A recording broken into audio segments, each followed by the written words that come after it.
noite com Jesus. Nós damos boas-vindas a todos para desfrutarmos de mais este grande privilégio que Deus está nos concedendo. É mais uma vez podermos reunirmos com este propósito, com este objetivo de participarmos da Santa Ceia do Senhor, comer do pão, beber do fruto da vide, alimentando assim a nossa alma, a nossa fé, tal como nós temos que alimentar o nosso corpo físico. Jesus disse: aquele que não come da minha carne e não bebe do meu sangue não tem vida em si mesmo. Então é um privilégio. E perder uma Santa Ceia do Senhor, o cristão está muito propício a escorregar na fé. Ele está muito, digamos assim, exposto, né? Muito exposto, porque ele não está se alimentando. Nós vamos tomar a Escritura no livro de Atos, no capítulo 2, leremos a partir do versículo 42. Se desejam ler conosco, pode abrir a sua Bíblia. Atos dos Apóstolos, capítulo 2, a partir do versículo 42. Cumprimentamos nossos irmãos que estão nos ouvindo ou que poderão nos ouvir ainda, não é? Através desses meios de comunicação que temos neste tempo em que estamos vivendo. Podemos ler? Atos 2, verso 42. E perseveravam na doutrina dos apóstolos, e na comunhão, e no partir do pão, e nas orações. Perseveravam. Eles eram perseverantes naquilo que eles tinham crido. E em toda a alma havia temor, e muitas maravilhas e sinais se faziam pelos apóstolos. E todos os que criam estavam juntos e tinham tudo em comum. E vendiam suas propriedades e fazendas e repartiam com todos, segundo cada um havia de mister.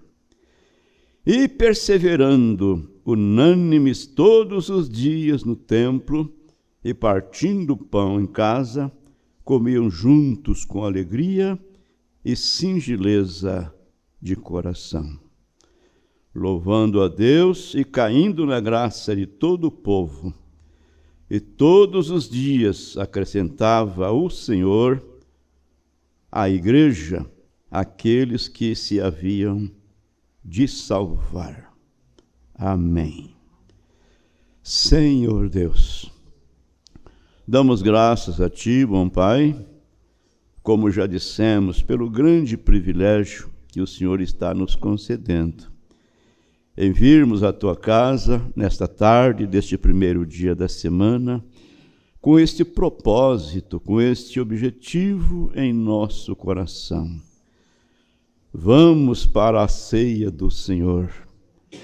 Vamos memorizarmos a sua morte, lembrando do preço tão caro que Ele pagou para perdoar os nossos pecados e livrar a nossa alma da condenação do inferno. Deus bendito, como devemos ser agradecidos a Ti, Pai, sabendo que o Senhor fez tudo isso por nós, Cristo morrendo a seu tempo por nós, sendo nós ainda pecadores. Mas o Senhor é um Deus onisciente, um Deus que conhece o fim desde o princípio. Teu servo, o profeta, disse que o Senhor sabia que havia aqueles que desejariam se salvar. E por sua graça nós fazemos parte deste grupo. Sê conosco, Pai, nesta noite. Oramos por aqueles que não puderam vir e os entregamos nas mãos do Senhor. Oramos agradecidos e pedimos, continue conosco, no nome de Jesus, teu Filho amado. Amém. Amém. Assentai-vos. Que o Senhor Deus acrescente as suas bênçãos à leitura que acabamos de fazer em sua palavra. Eu tenho poucas coisas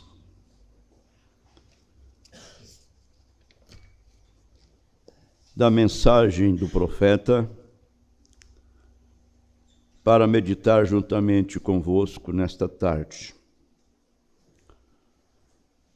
Porém, creio que são poucas coisas, porém muito objetivas. Nós precisamos disto. Formular uma pergunta para o nosso Elias, William Marion Branham, o qual cremos que é o Elias de Malaquias 4, da seguinte forma, na seguinte maneira, fizeram algumas perguntas.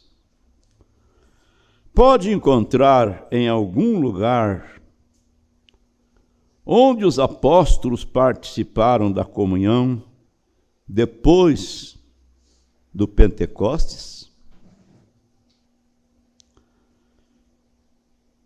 Vejam bem, que pessoas curiosas, não é? Pode encontrar em algum lugar onde os apóstolos participaram da comunhão depois do Pentecostes? Bom, eu creio que os apóstolos não iam ensinar, ordenar uma coisa que eles não fizessem, né? Que eles não achassem que aquilo era essencial. Continuando, Paulo quis dizer que as pessoas não discerniam a palavra. Paulo diz por não discernir o corpo do Senhor. O Espírito Santo era o único meio para adorar a Deus? Ainda tem mais uma. Se tomas vinho e pão, enfermidade e sono caem sobre você? 4 perguntas. E o profeta de Deus respondeu isso aqui numa maior simplicidade.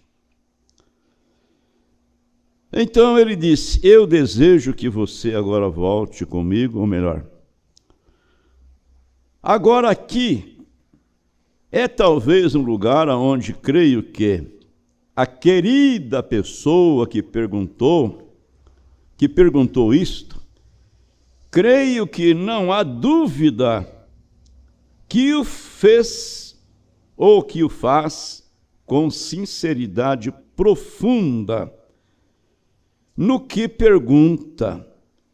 E eu responderei isso tão profunda e sinceramente quanto você perguntou isto. Ele disse respondeu, mas disse o melhor, perguntou.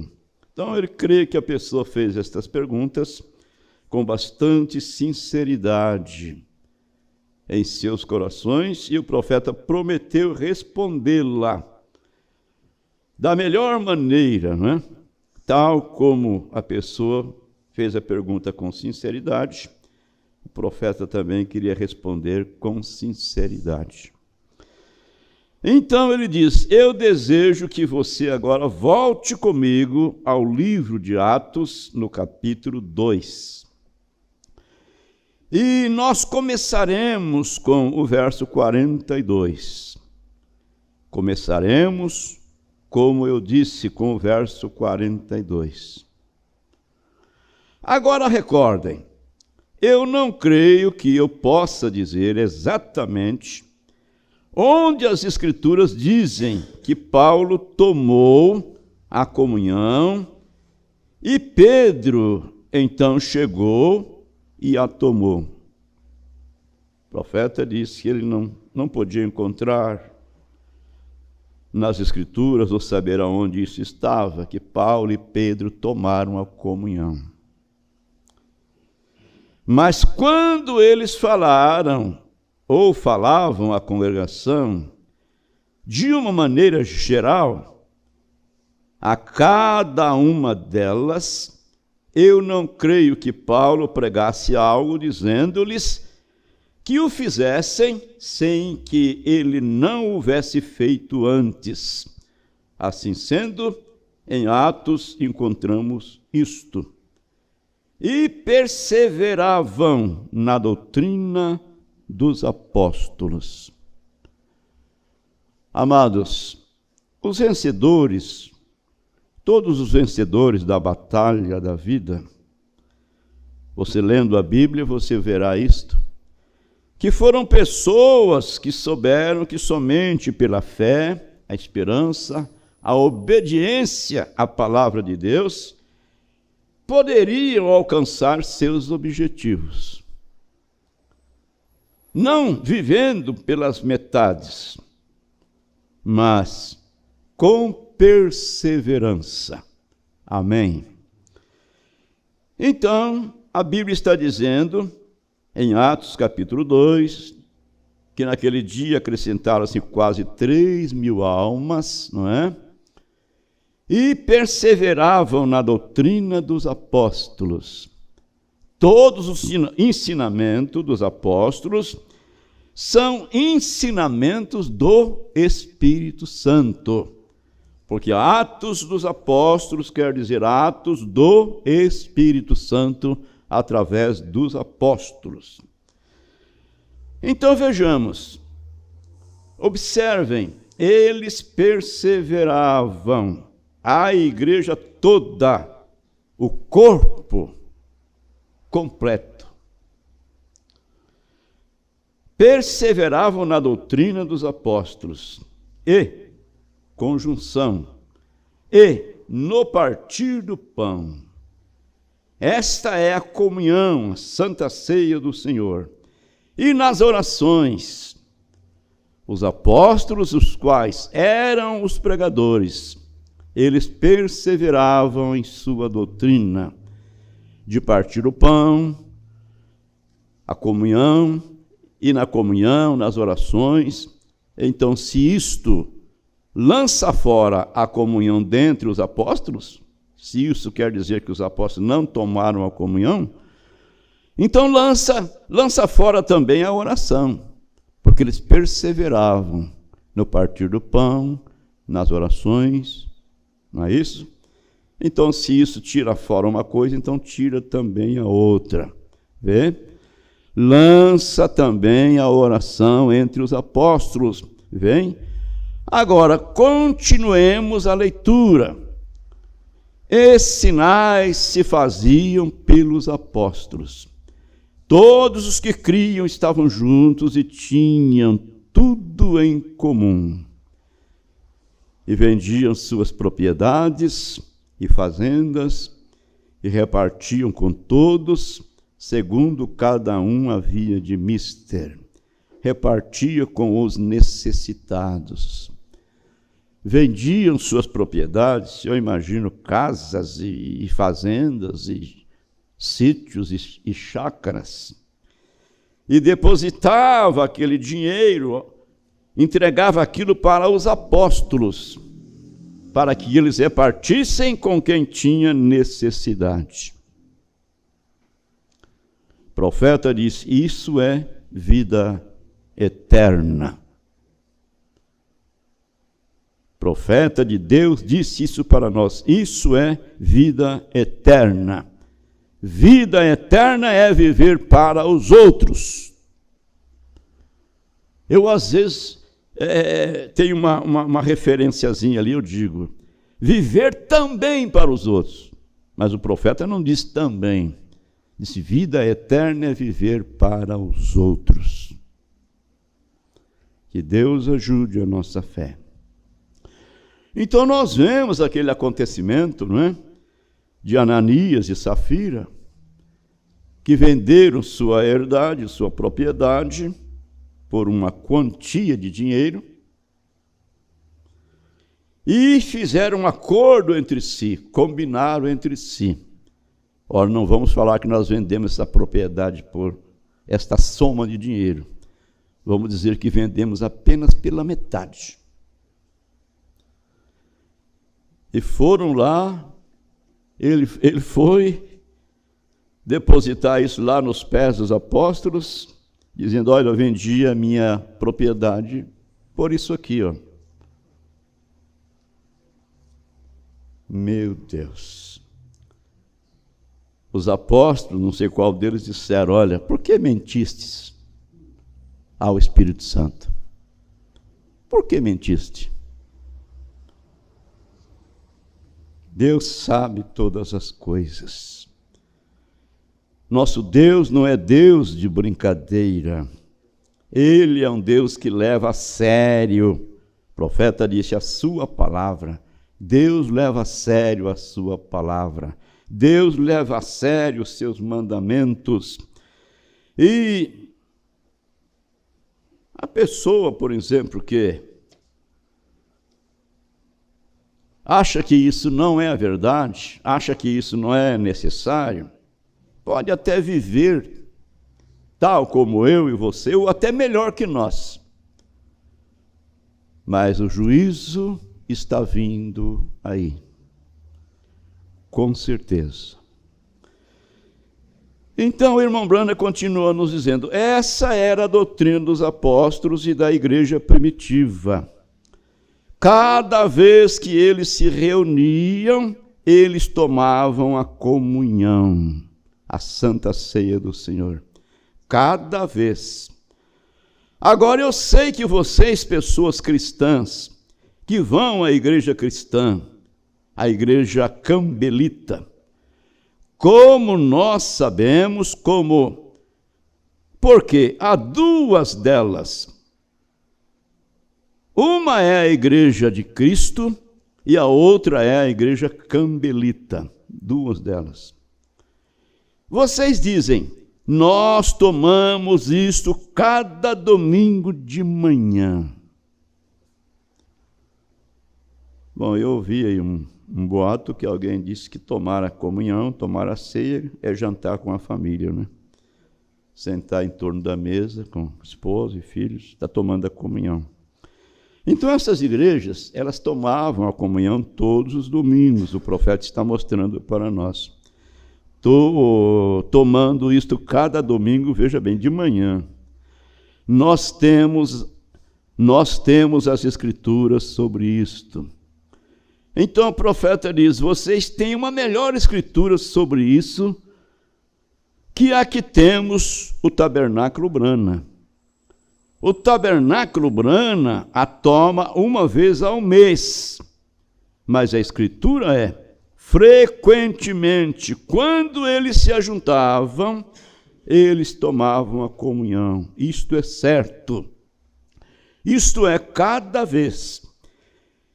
E perseverando unanimemente todos os dias no templo e partindo o pão em casa, comiam juntos com alegria e singeleza de coração. Vamos abrir um parênteses aqui.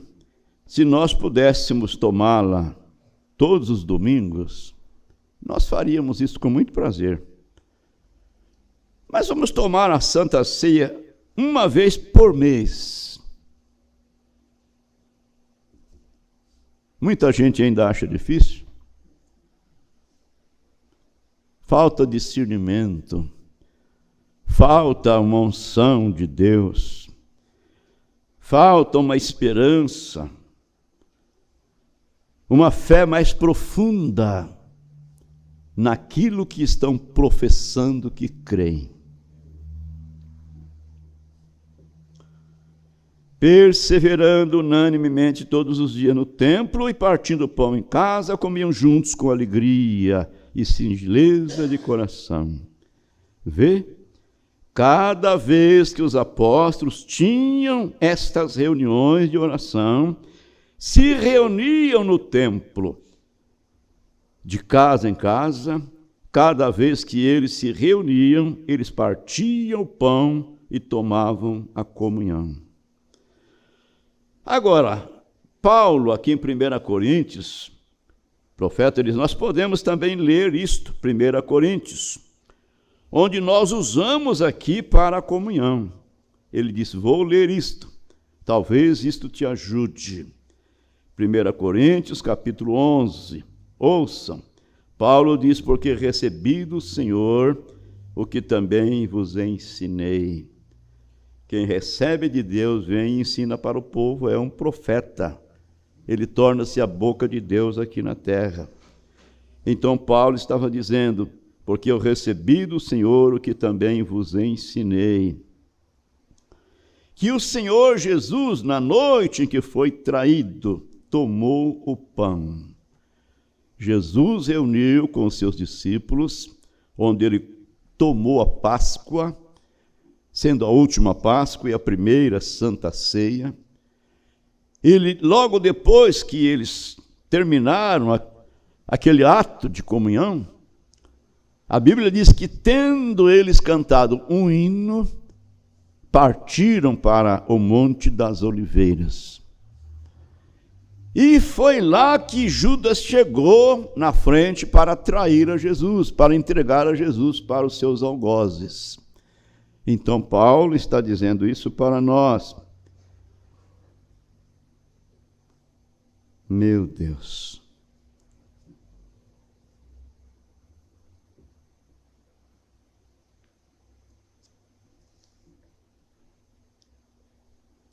Perdi aonde eu estava aqui.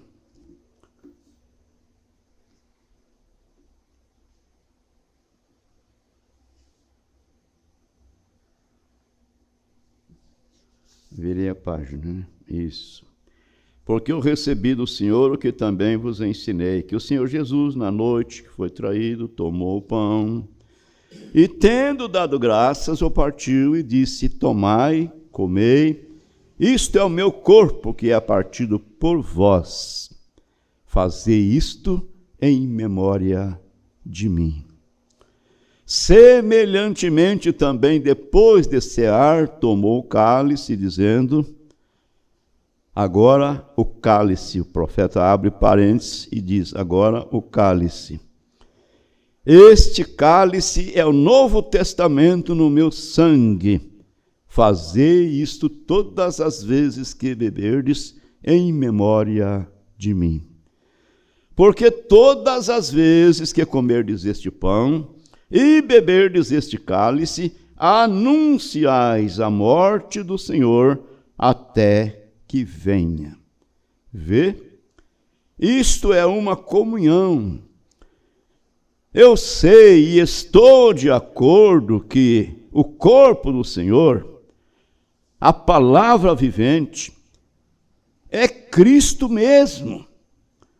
Mas estes são símbolos, justamente como o batismo, o lava-pés e outras ordenanças da igreja. Você prestou atenção nisto? Irmão Brana dizendo, eu sei e estou de acordo que o corpo do Senhor, a palavra vivente, é Cristo mesmo. Porém, estes são símbolos, o pão, o vinho, o lava-pés e outras ordenanças, mas a comunhão é absolutamente essencial que haja pão, e agora pão e vinho. Então ele continua dizendo, porque o que come e bebe indignamente. Agora a pergunta feita foi, você tomando vinho e pão, enfermidades, doenças e sono viriam sobre você? Vê isso, eu creio que a pergunta é que a única adoração que há é no Espírito Santo, adorando no Espírito Santo. Esta é exatamente a verdade. Você tem que adorar a Deus em espírito e em verdade. E isso se faz através do Espírito Santo. Todos os adoradores adoram no Espírito Santo. E Paulo tratando de dizer aqui que você deve entrar no Espírito Santo antes de você fazer isto, ou você tomar, comer e beber, para que você não respire a condenação. Vê? Antes de você fazer isto, antes que a ordenança seja executada, você tem que entrar no Espírito Santo do Senhor. Há uma mensagem que o profeta diz assim, que se não temos o Espírito Santo, não somos dignos de tomar a ceia do Senhor.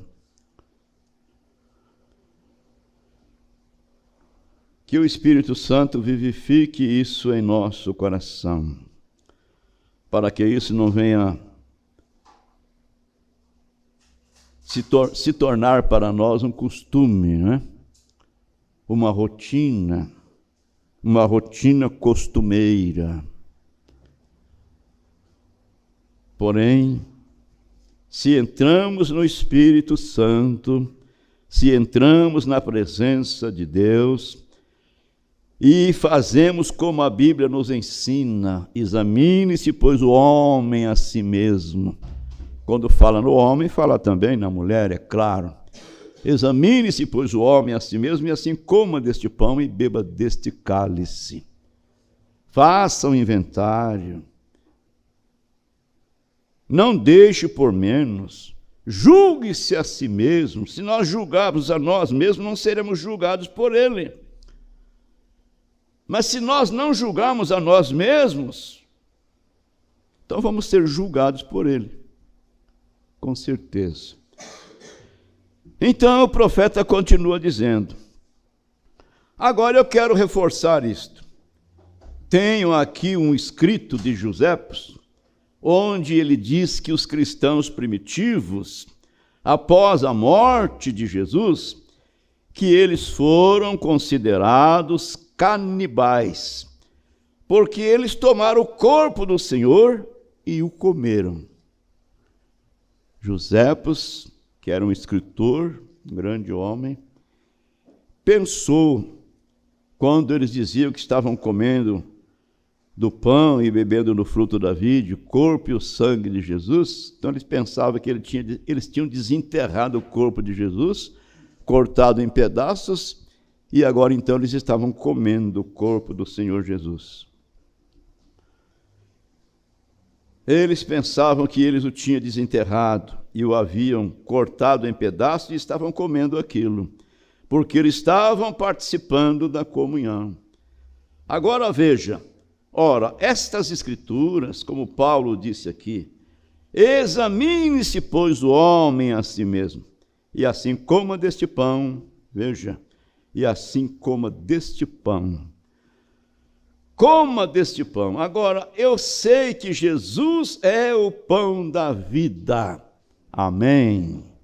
São João 6,48, o Senhor Jesus disse, eu sou o pão da vida. Amém. O profeta dizendo, eu sei que Jesus é o pão da vida. Isto é verdade. Mas este é um símbolo, como também o é o batismo nas águas. Também é um símbolo. E o batismo na água é somente um sinal que você está testemunhando para a congregação que você crê na morte, sepultura e ressurreição de Jesus Cristo. O batismo nas águas A pessoa que caminha para ser batizada, mesmo sem palavras, porém, através deste ato, ela está dizendo: estou morrendo para o mundo, não quero ter mais nada com este mundo, agora quero viver para Jesus. Batismo nas águas tem símbolo de morte, sepultamento e ressurreição. Porém, o profeta diz: isso não te salva. A água não salva. Veja, o que te salva é a sua fé. Amém. Pela graça sois salvos por meio da fé. E isso não vem de vós, não é para quem quer, nem para quem corre. Isso não vem de vós, mas de Deus, não é? Que tem se compadecido de nós. É a sua fé que te salva, mas o batismo é uma ordem, e ela deve ser cumprida. Porque Deus não pode dizer para ser batizado e então voltar e dizer que não é necessário fazer isto. Ele não pode lhe dizer que participe da comunhão e logo dizer que não há necessidade de tomá-la. Você tem que fazer isto, esta é uma ordem de Deus para sempre. Amém. Então Deus não ia dizer uma coisa para fazer tal coisa e depois voltar e dizer: não precisa fazer. Não. Embora o batismo nas águas não salva, porém é uma ordem e deve ser cumprida, deve ser obedecida. Lá em São Lucas 16, Jesus disse: aquele que crer e for batizado será salvo. Quem não crer e não for batizado já está condenado. Esta é uma ordem de Deus para sempre, pois aquele que come e bebe indignamente, come e bebe para a sua própria condenação, não discernindo o corpo do Senhor.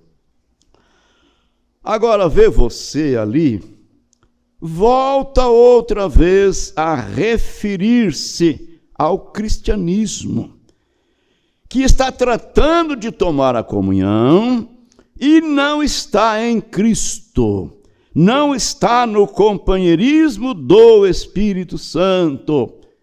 Então esse assim chamado cristão não é digno de tomá-la. Se ele toma, ele está respirando condenação. Quando ele toma a comunhão, ele está comendo e bebendo condenação para si. Se ele ainda fuma, mente, rouba, comete adultério, ou algo assim, ou não vive uma vida cristã. Então, se ele vem, come e bebe, vivendo uma vida dissoluta, ele está comendo e bebendo condenação para si. E as pessoas veem a classe de vida que ele está vivendo, e logo ele vem e toma esta ordenança para a morte. Esta ordenança, o corpo de Cristo, tomando um símbolo que ele tem recebido Cristo, a palavra em seu coração, tomando o que há detrás deste símbolo, ele diz que ele come e bebe juízo para si mesmo, não discernindo o corpo do Senhor. Bem, uns minutos vou tomar esta mesma pergunta, se chegarmos lá, porque ela está relacionada com a blasfêmia do Espírito Santo, vê? Porque você está professando algo e jogando a parte de hipocrisia com isto, quando você não deveria fazê-lo, correto? Deixe-me finalizar isto. Por causa disto há entre vós muitos fracos e doentes e muitos que dormem, porque se nós nos julgássemos a nós mesmos, não seríamos julgados. Mas quando somos julgados, somos repreendidos pelo Senhor, para não sermos condenados com o mundo. Portanto, meus irmãos, quando vos ajuntais para comer, esperai uns pelos outros. Agora vejam, mas se alguém tiver fome, essência, não venha, porque em outra escritura aqui, eles estavam trazendo carne, bebidas e coisa como essas, a tal grau que estavam fazendo da casa do Senhor simplesmente um lugar de festa, embriagando-se na mesa do Senhor.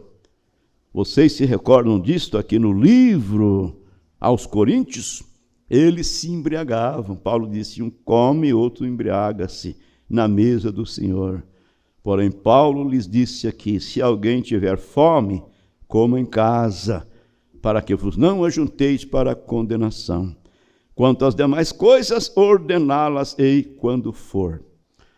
Portanto, eu creio que o comer pão, eu não creio que o pão sem fermento, que é o pão asmo, né, deveria ser substituído por uma bolacha.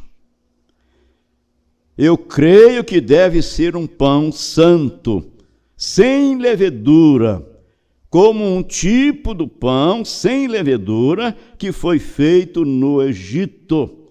Eu creio que o sangue não deveria ser suco de uvas, mas isso deve ser vinho. O suco de uva se azeda e se perde à medida que envelhece. Porém, o vinho se torna melhor e mais forte quanto mais velho se torna. Nunca perde a sua força. E o sangue de Jesus Cristo nunca se azeda e estraga.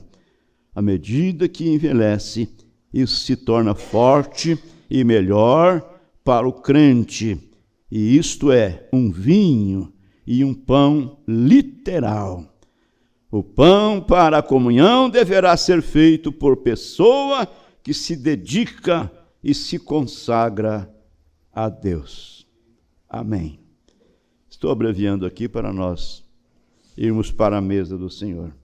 Então ele conta para nós que ele foi em uma igreja uma vez e eles estavam tomando este velho pão em forma de cone,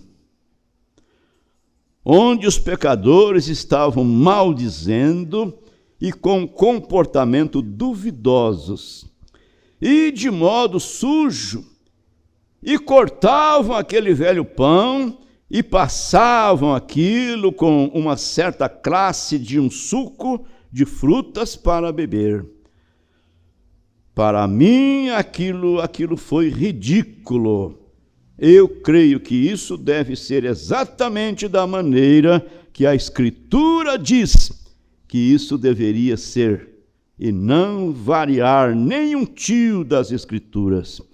Permanecer exatamente com elas. Amém. Damos graças a Deus por Ele ter nos enviado um profeta que veio restaurando a palavra para nós e mostrando para nós o que é certo e o que é errado. Agora cabe a nós, a mim e a você, colocar estas coisas em práticas. O profeta disse, o meu dever é ensiná-las. Agora, o viver é entre você e Deus. Nós temos ouvido, aprendido que no Velho Testamento, quando eles ofereciam uma oferta a Deus pelo pecado, então eles tomavam um cordeiro, o adorador colocava suas mãos sobre ele, confessavam seus pecados. Aí eu peço a você, olhe e veja isto pela fé. Aquele judeu subindo para Jerusalém, por ocasião da festa da Páscoa, levando em seu braço um cordeirinho para oferecer em sacrifício a Deus pelos seus pecados. Então ele chegava lá e entregava o cordeiro para o sacerdote. O sacerdote examinava o cordeiro, porque não podia ter nenhum defeito. Aquele cordeiro estava tipificando a Jesus lá no Calvário. E então o adorador colocava suas mãos sobre o cordeiro e o sacerdote cortava o pescoço do cordeirinho. E enquanto o cordeirinho sangrava, esperneando, balindo, aquele adorador sentia aquela morte fria, rígida, penetrando naquele cordeirinho, levando-o à morte. Ele sabia que aquele cordeirinho estava morrendo no seu lugar. Ele voltava aliviado, é claro, porque ele estava cumprindo as leis, aquilo que foi determinado na lei para fazer. Então ele voltava aliviado com aquilo. Porém, o desejo do pecado permanecia em seu coração. Agora, por quê? Porque aquilo era uma sombra, aquilo era um tipo. O sangue do cordeiro, o sangue do animal não purifica, não rime, não apaga o pecado, simplesmente cobre o pecado.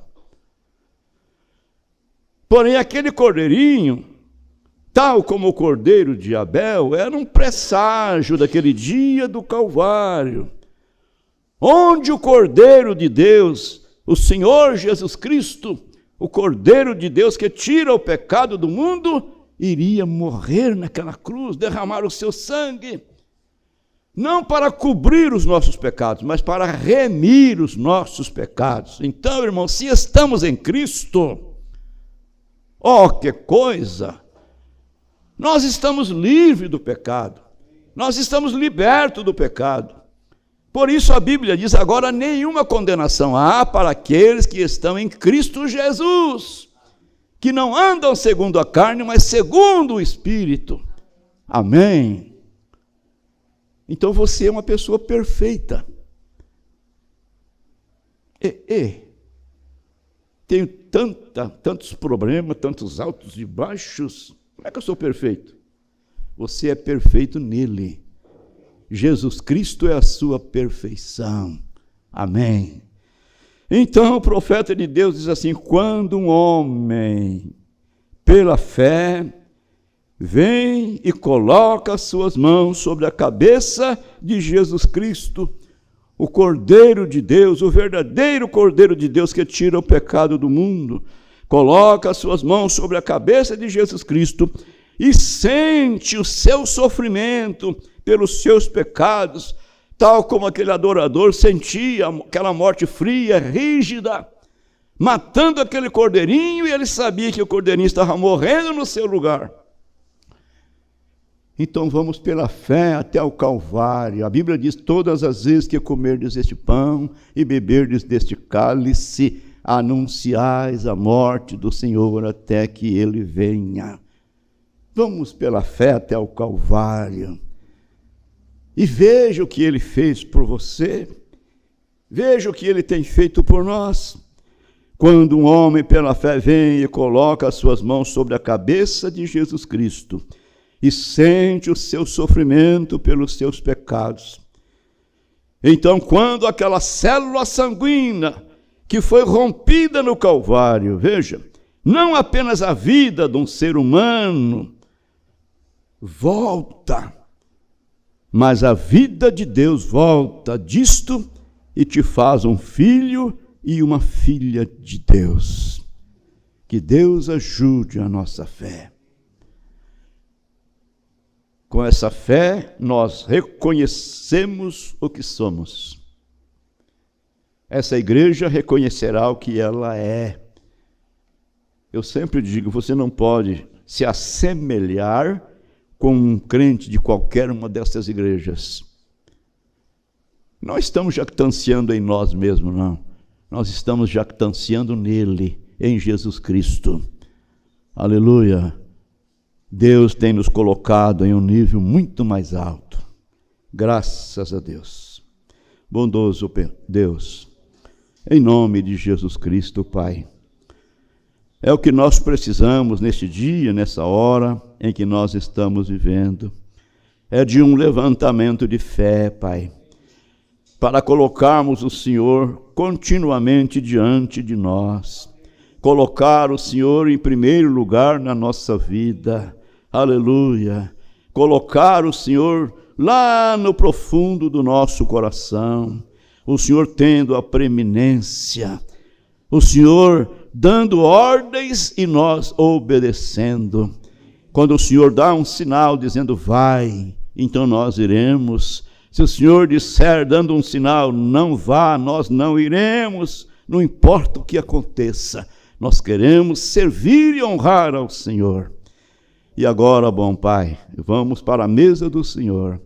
Então pedimos ao Senhor, perdoa nossas falhas, perdoa nossas fraquezas, perdoa, Senhor, a nossa incredulidade.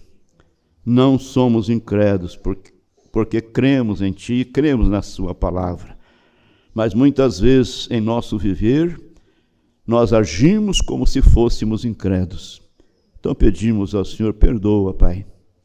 Perdoa-nos, não impute os nossos pecados, não retire de nós o Teu Espírito Santo, torne-nos a dar a alegria da Tua salvação.